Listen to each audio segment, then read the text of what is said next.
So, have you ever stopped to wonder if our world was made by some kind of benevolent, perfect God, or if maybe, just maybe, it's all a giant cosmic mistake?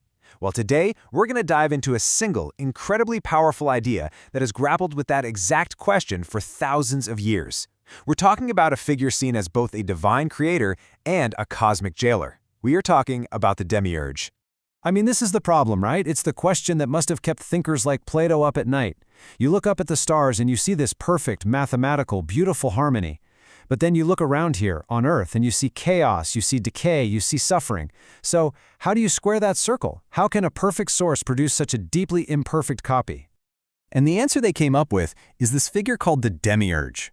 Now, the word itself literally translates to craftsman, or artisan. And that right there is the key to understanding the original idea.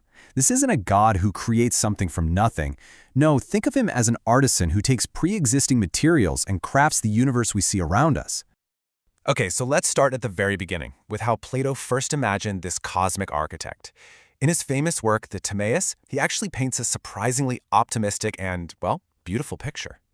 Now, the big thing to get here is that Plato's Demiurge doesn't just snap his fingers and poof, the universe appears.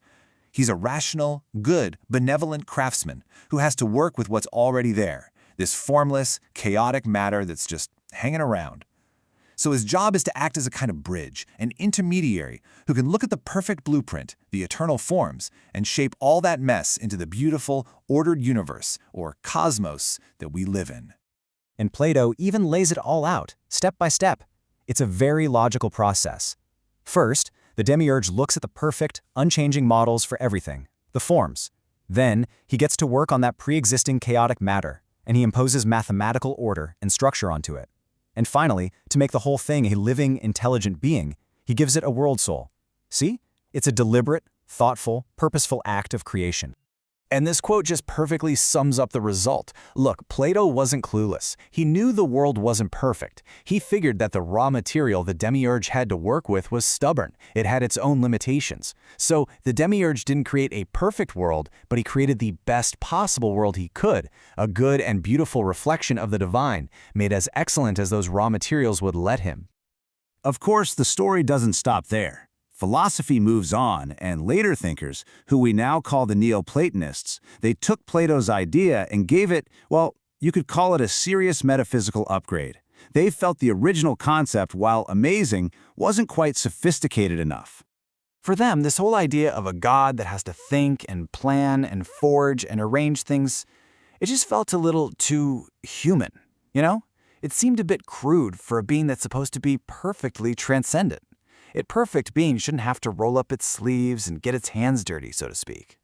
So here's where the thinking really shifts. On one hand, you've got Plato's craftsman, a distinct character who deliberately works on the universe. But the Neoplatonists, guys like Plotinus, they refined this. They said the Demiurge is actually nous, or divine intellect. And this isn't some separate being, but a level of reality that just effortlessly emanates from the ultimate source of everything, which they called the One. So creation isn't a long, laborious project anymore. It's a spontaneous, instant activity, kind of like light, just shining from the sun. Effortless. And right when this idea is getting more abstract, more perfected, a rival school of thought pops up that takes this entire concept and completely flips it upside down. This is where the story gets really dramatic. Let's get into the Gnostic reversal.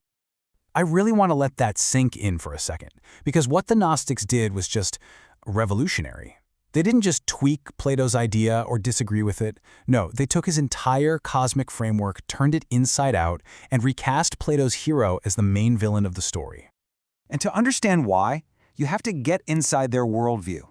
Where Plato saw a good world that reflected a perfect ideal, the Gnostics saw a cosmic disaster. For them, the material world was a prison, a flawed, corrupt, evil place. And their logic was simple.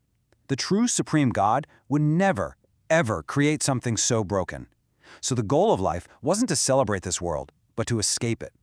And the being responsible for building this prison, well, that was their Demiurge. And this table just makes the contrast so stark, it's incredible. I mean, look at this. Plato's rational and good creator becomes, in the Gnostic view, an ignorant and flawed being. His creation, once an ordered and beautiful cosmos, is now a prison for the human spirit. And our whole purpose flips from trying to emulate perfection to desperately trying to escape from matter itself. This Gnostic Demiurge is the jailer who trapped our divine spark in these bodies of flesh. So after this whole journey, from divine craftsman to abstract intellect to cosmic jailer, you might be asking, okay, so what? Why does any of this ancient philosophical drama still matter to us today?